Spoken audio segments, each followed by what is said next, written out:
Good morning, everyone. My name is Robert T. Green. I'm CEO of Pre-Post Game, also known as a Pleasure. I'm here to educate and empower, protect the athletes and their family's best interests alone. Today is July the 1st, approximately 10 a.m., and I'm doing this live on behalf of the former student athletes at Iowa Hawkeyes, along with their families.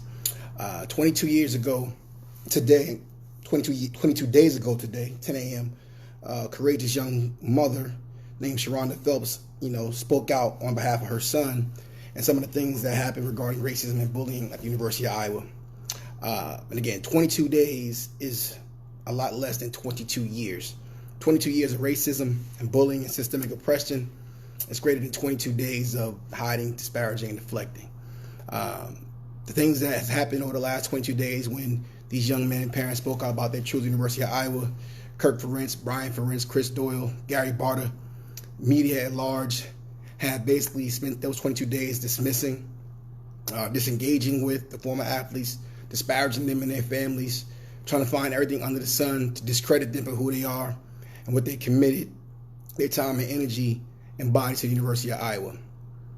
Over the last 22 years, these same fan base, the same media, have yet to take the time to actually, these stories that we put out for these actual athletes, to acknowledge and address the pain and suffering that was caused by the University of Iowa in this football program. And for that reason, like I said again, when I talk about, I'm not really worried or concerned about what people think or see or hear regarding this actual situation. We said before, their voices will be heard. And that's a fact. Our time, their way. So again, for those people that spent, the last 22 days of trying to pick apart myself, the parents, the former Iowa Hawkeyes, their families, at the end of the day, it will not work. You have yet to address or talk about or even ask Kirk Ferentz, Brian Ferentz, or Chris Doyle to speak on the things that they have done in the last 22 years. 22 years of systemic oppression and racism. Many people have been on social media trying to figure out who I am and what I'm about and why I'm here and try to basically discredit me. I tell this to all athletes, current, past, and future. Someone that says something about you on social media is not true. Why do you care what they say? Nothing that they say or do is going to contribute to your life in a positive light or any way. They do not pay your bills. Self-preservation is greater than validation. Therefore, those people that are wondering why or who I am and what we're doing here, we're here to make sure things like this never, ever happen again. Now, we're talking about a 22-year career of Kirk Ferentz at Iowa. 20 years ago, I placed a call to the NCAA based on my own mistreatment, my own bullying, and systematic oppression, if you will, under the NCAA umbrella. That call has still not been returned to this day.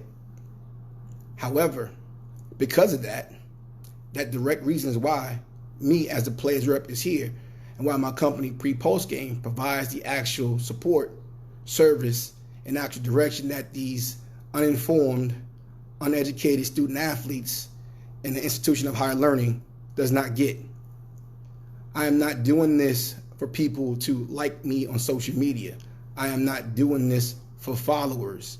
If anybody that knows me and in business and personal, I could care less what someone thinks about me personally. But what I do care about is for those such as myself, when things that go wrong and I try to get the support and help that we need, that does not come. Now, again, the whole world is fighting for equality right now, yet the one model known as the NCAA is doing everything under the sun and a pandemic to kind of squash that equality. How is equality when a university basically ignores the voices that these young men and families that I've put out to be heard on this platform? How is it that the actual coach for 21 years and the stories that we put out has yet to address these individual people directly? You guys are so quick to say, well, he said he's going to make a change. He said he's going to do this. He said he's going to do that. Again, we're not here for your entertainment, despite what you think and what you want. Them days are over. This is a PSA and FYI, not only for the University of Iowa, but all student athletes, for all schools that think that because you don't allow media in, or if the media wants to cover up what you're doing, that you're going to abuse, dismiss, harm African-American athletes or athletes for anyone that matter. You got another thing coming. We are completely unapologetic about the way we go about doing our business. But it was a C again. For all of those that were crying, and why are you doing this and why are you doing that? Those same people have yet to say anything about what Kirk Ferentz was responsible for the last 22 years. So I apologize if I don't really share your concern about your program on what this done to these young African-American men and their families that you've yet to address. We don't care what you're talking about doing going forward. We care about you address what you did going back. And again, that's why we say we would not send any of our African-American sons to University of Iowa under Kirk Ferentz or Brian Ferentz. As I said to you before, who raised Brian Ferentz? Who fed him? Who bathed him? Who gave him a job? And at the end of the day, who said in the program of institution of higher learning, it's in the best interest of 21 years of oppression and racism that you take two African-American athletes and one Caucasian athlete to speak on behalf of the young men and women and families that we've spoken about at this time. It's unacceptable. It's comical. And at the end of the day, if the powers that be, the media at large, and those that want to dance around it, this is how we're going to go about it going forward. This is the blueprint. National Signing Day, when a kid is going to commit to a school, has nothing to do with the actual school that he's committing to. It's been created to basically use it as free marketing and advertisement so they can get the next kid to look like, oh, wow, look at me. I'm on TV. Only to get to that actual school and find out everything that he was sold on, recruited on, was a lie. And then when he tries to talk about it, get help, the same people that convinced you to come there turn their back on you, send you text messages and say, I will tell you something going forward after the fact, but meanwhile, while you're going through this racism and this bullying, I'm sorry, I got to collect that check. Trust the facts, not the process.